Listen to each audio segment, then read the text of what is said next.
I was really happy when I got this topic because I think it's something that everybody can relate to. And I prefer to speak about things that we can all relate to. The fact is that all of us are on a journey together. We're all on the same journey, in fact. And while each of us come from different backgrounds, we have different experiences, but every single human being is on this same life journey. And that journey is a journey where we began with Allah and we're returning back to Allah. What happens, what is the statement that we say when a calamity befalls us? Inna lillahi wa inna ilayhi raji'un. Inna lillah means that we belong to Allah. We started with Allah. Wa inna ilayhi raji'un, and every single person and every single thing is returning back to Allah SWT. So it's a journey. Every single one of us right now who are in this room are at the part of the journey called dunya. And so there, throughout time, every single person who's gone through that part of the journey is going to go through similar experiences. There's going to be, that's the thing about the human experience, is that there are similarities. That's why a person from a completely different background can pick up, for example, Reclaim Your Heart, which it happens to be my book. And it's also available outside. No, but seriously, non-Muslims, people who have a completely different background can pick it up and can say that they related to something in it. And the reason why is that I'm talking about a human experience. And what I'm doing is, and what I'm trying to do is, and what we all are trying to do is give meaning to that experience. But essentially, it's a shared experience. It's a human experience. And one of those shared human experiences is this concept of hardship and this concept of pain and the concept of loss.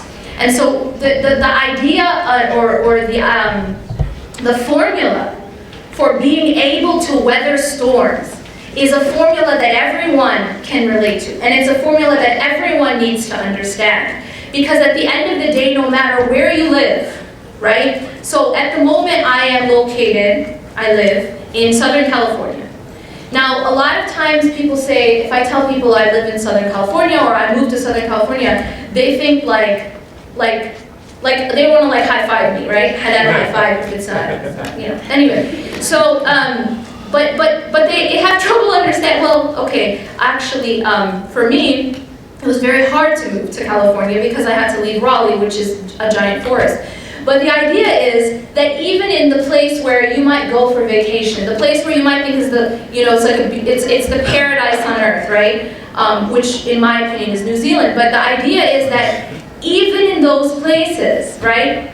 Even no matter where you go, no matter how beautiful it is, you still have weather, you still have natural disasters. And California has its earthquakes, and then you go to the Midwest and they have their tornadoes, and then you go somewhere else and you have the East Coast and they have their hurricanes, etc. The idea is that no matter how perfect the place is, right, no matter how nice you can vacation there, there's always going to be weather, right? And you can't control the weather, you can't control the rain. No matter how much money you have, no matter how much power you have, no matter how much fame you have, you can't control when and how much it rains. Nobody can, right? No, not the most powerful king or the most powerful president can control something as tiny as when and how much it rains, right? So the weather is something we can't control. Now, can we say that it will never rain? Well, y'all live in Seattle. So, obviously you know that you can't say it will never rain. Is it really true 9 months out of the year? Or something? Okay. Overcast at least. So I heard that it doesn't rain hard, but it rains like drizzles a lot, right? So you can never say that in this place, I'm gonna live here on my street, I just never want it to rain. You do not have that control, and it will never happen. Weather will always come. So then what do you do about it? That's the question. You have to have a strategy, right? Because you can't control the weather, but what can you do? Anyone? You can control a couple things. Number one, what you wear. So you get cold, you get rain, you get snow. Y'all get snow? Sometimes. Sometimes, okay. I grew up in Wisconsin. We got a lot of snow. So snow, right? It gets cold. Sometimes it was -0. It was below 0.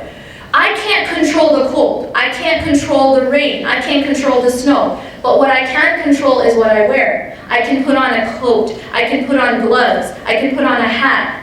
I can be in shelter. So what I can do when it's raining is I can have an umbrella, I can have a rain jacket, and I can be under a roof. What am I saying? What I'm saying is that things are going to happen in life. Hardships are going to happen. Storms are going to happen. Sometimes they're going to be like, wipe you down tsunamis, right? Yes? Anyone lived here long enough to know this, right? Everyone in this room has. So the idea is that weather is going to happen. Oh, I forgot to tell you guys this at the beginning of the talk. So the only request I have as a speaker up here, is the person talking to up here, is for you to have facial expressions. Do you get what I'm saying? Okay, so just don't do this. Because then I have no idea if you get me. So just, all I ask is be Egyptian for a second. Exactly. We are very animated. If you just watch me or my sister, like if anyone who's taking pictures, we always look crazy. But yeah, we're very animated. But anyways, so have facial expression because then I know you got me. All right. So weather happens, and sometimes it's very severe weather. I can't control that, but what I can control is where I'm at when the weather comes.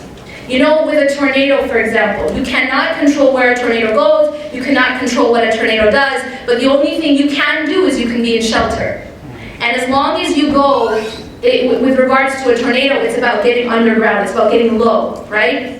That's why we have to have basements in the Midwest, etc. Because you have to have a place to go when the tornado comes. Now, as long as you are in shelter, then you won't be destroyed by the storm. So the question becomes, am I in shelter when the storm comes? Do I have provision? Do I have protection when the storm comes? You know the 3 little pigs, right? Yeah? See, it's those no faith. Y'all know the 3 little pigs, right? Okay, good. All right, this isn't like a tech school, right? I'm just kidding. I have this thing, like, I noticed that when I speak to, like, I don't know, one time I was like, I won't name names, but sometimes engineering schools, where's this one? Like, no expression, but yeah, anyway, you guys are better. I'm not. So the 3 little pigs is a story of what? It's about 3 little pigs who have different type of shelter, right? They've put in different type of effort into building their homes. I'm seeing some blank faces. Did you guys read this when you were little? Yes. Good. This is a very important story, almost as important as Frozen. But anyways, we'll talk about Frozen later, maybe. The 3 little pigs. So you have the one pig that made his house out of like sticks or straw, remind me, okay. And then the other one, it was out of sticks. And then the third one was out of bricks. All right, so what am I talking about here? What I'm saying here is that we each have different type of shelter.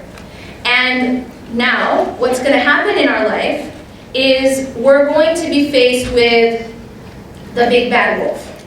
Who's the big bad wolf? Well, it's all different versions. Trump is one of them, yes. But there are lots of different forms of big bad wolves. What is that? It's the trials that we face in life.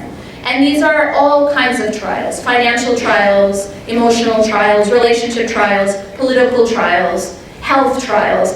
That it's going to huff and puff and try to blow your house down, right? But the question's going to be how strong is your shelter? Because you can't control the big bad wolf. He's going to come and he's going to do what he does. And by the way, obviously Shaitan is also in there. And Shaitan doesn't have anything else to do. Nothing else to, can you imagine someone's got nothing else to do? Like you and I, we got so many different things we're concerned about, right? I mean, Instagram and Facebook. I mean, there's so much, right? Our jobs, our fashion, our money, we've got so many different various pursuits, yeah? Yes. Shaitan's just got one.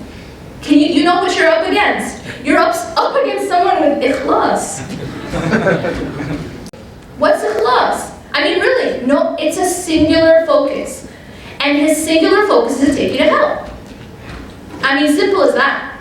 Simply put, is to do whatever he needs to do to take you to hell. I mean, that was what he very clearly stated at the beginning, before we were all brought here, that's his goal. So he's only got one thing to do, and he doesn't take time off.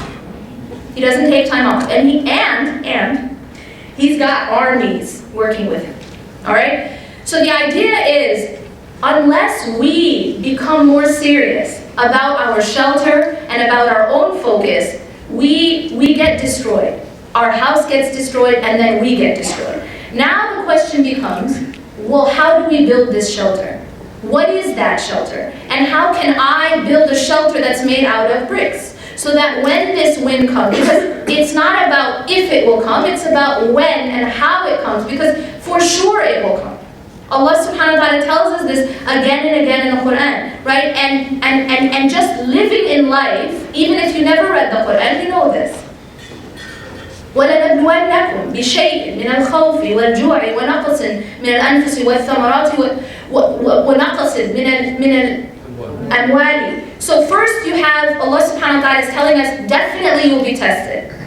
And how will you be tested? You'll be tested with something of fear. So first, Allah is telling us what to expect in this life. You know, like, if you have a kid, and it's their first day at school, so it's like kindergarten. So what you're going to do if you really care about that kid is you're going to prepare that child for what they're going to face.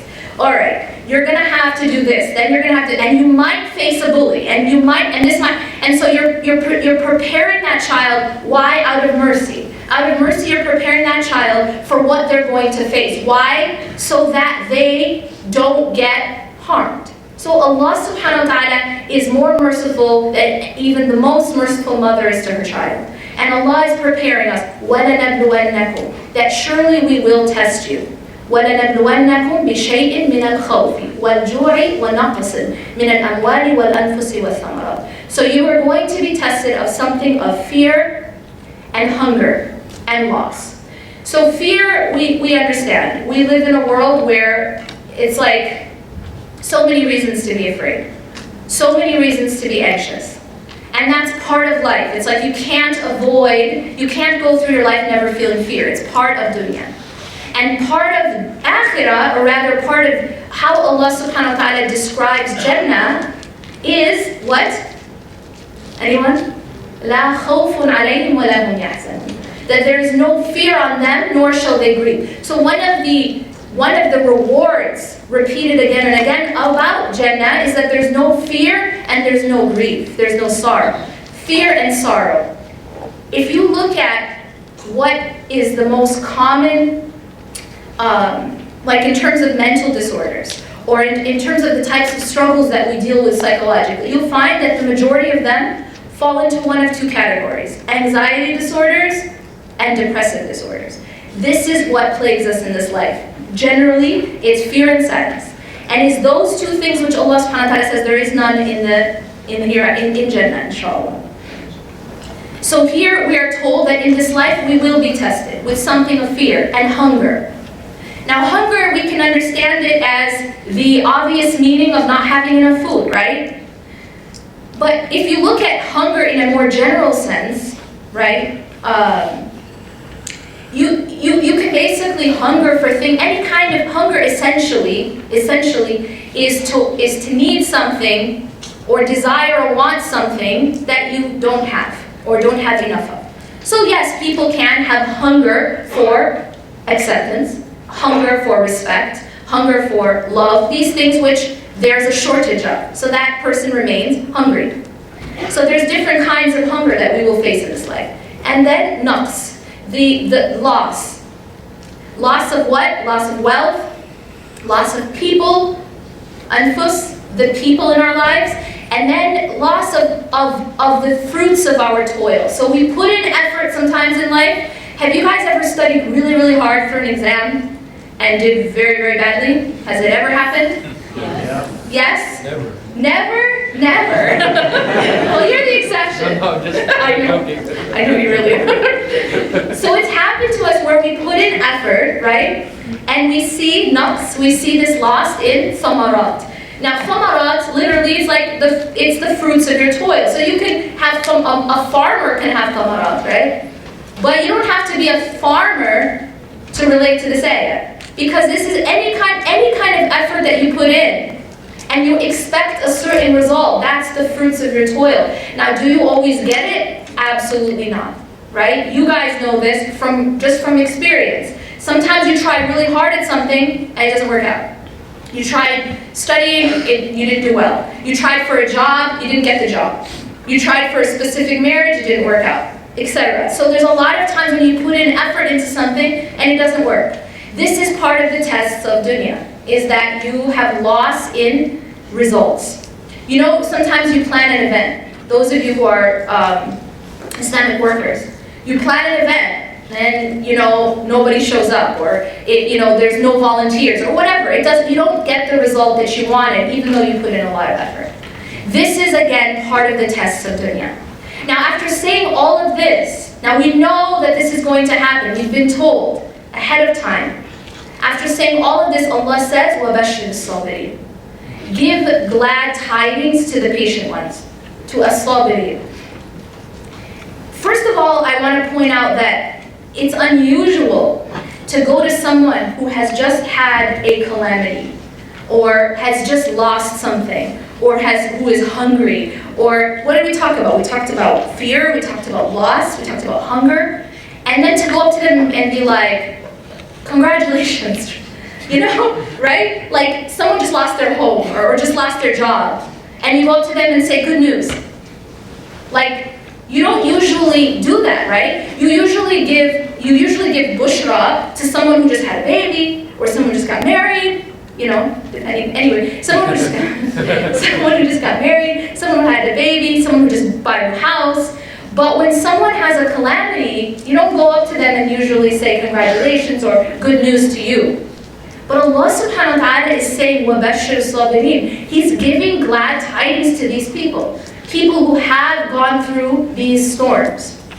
But who? Why would Allah SWT do that? What is it that makes Allah say, وَبَشِّرِ الصَّابِرِينَ?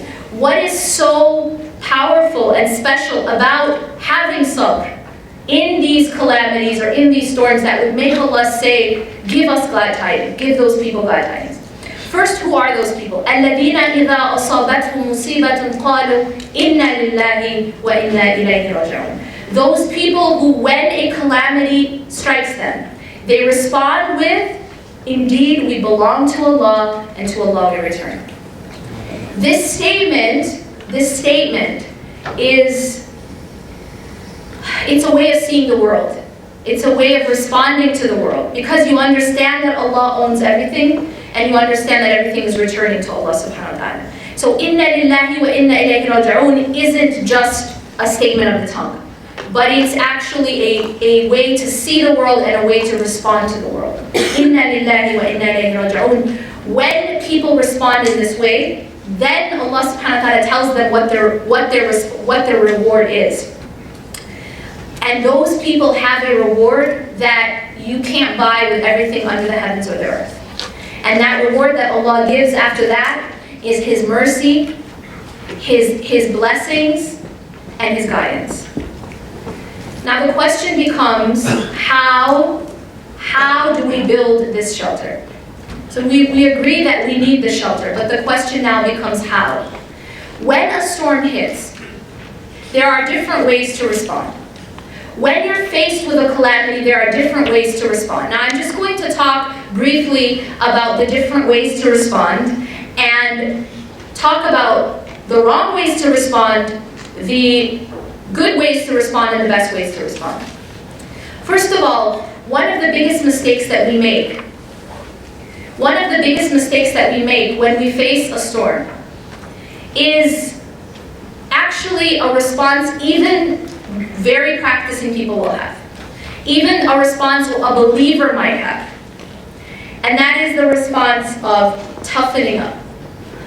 Do you know what I'm talking about? So the storm is coming, and you say, okay, I know that I'm being tested because Allah told me I'm going to be tested. I read it in the Quran. I know. I learned it in Sunday school. I know I'm being tested. But the problem is the response to the test sometimes is wrong. Sometimes the response to the test is to actually toughen up, to harden up, and to say, I got this. Do you guys understand what I'm saying? Yep. Yes. I got this.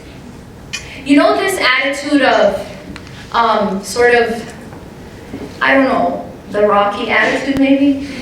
It's like, I'm so tough, right? I can handle anything. This, by the way, is very, very dangerous to have that attitude. I'm tough, my iman is so strong, I can handle anything. So it's kind of like, sometimes these people, their response is, I got this, bring it on. I got this, bring it on. Why is that so dangerous? Well, number one, you don't got nothing. You, me, all of us don't got nothing. Do you know what la hawla wa la quwwata illa billah means? Anybody? La hawla means there's no change in state. Wa la quwwa is strength. Strength or power. La hawla wa la quwwata illa billah means that there's changes and there is no strength or power illa billah except by Allah. Meaning equals, I don't got nothing. I can't take the storm. I can't handle anything, in fact. And that all power and all strength is only from Allah. So the subtle mistake that we make is that instead of depending on Allah and turning to Allah and saying, Ya Allah, I don't got this, Ya Allah, help me, instead we say, I got this, and we depend on ourselves. Is that making sense? We depend on me. We think my iman is going to get me through this. My strength is going to get me through this. I face a problem, my mind is going to figure it out, right? I'm going to figure out the solution. If I just stay up, right? If I just stay up enough nights, I'm going to figure out a way out of this. Who's going to figure it out? Me. Who's going to figure it out? Me. Me. I got this. This is the wrong answer. This is the wrong answer to the test.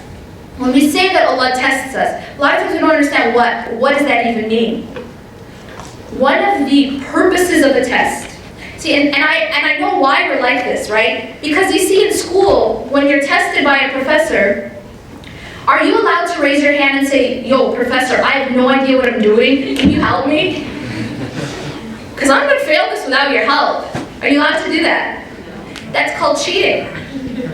Yeah? So we think Allah is like the professor. Is this making sense? He's testing us and we think we're not allowed to raise our hands and ask for help. We got to do it ourselves. We got to figure it out. I got to figure this out. It's all on me. It's all on me to figure it out. It's all on me to find the solution. It's all on me to carry it. And then I put it all on me to actually solve everyone else's problems too. Not only my own. Everything's on me. And we wonder why we can't sleep at night. Yeah? We wonder why we have to take something so we can sleep. We wonder why we have anxiety that doesn't go. We wonder why we have trouble breathing maybe. Right? Panic attacks. The idea here is that I am actually taking upon myself something that I was never supposed to take upon myself. Allah subhanahu wa ta'ala gives us tests so that we raise our hand and ask for help. That's actually one of the purposes of the test. You're supposed to say, Ya Allah, I need your help. Ya Allah, I don't got this. Ya Allah, Anni maghlubun fantasir. Anni maghlubun fantasir. Who said that? Nuh alayhi salam. He was a prophet. He said, I am defeated, I am overtaken, so give me victory. This was the response of prophets. Don't think for a second that having strong iman means that you got this and you're depending on yourself. They were the greatest of all human beings. They had the strongest iman. Our iman does not compare to their iman. And when you see them in their hardships, they never claimed that they got this. They always claimed the opposite. Every single one. Even Yusuf alayhi salam. You know what's very interesting about Yusuf alayhi salam, his story? Sometimes we don't notice this.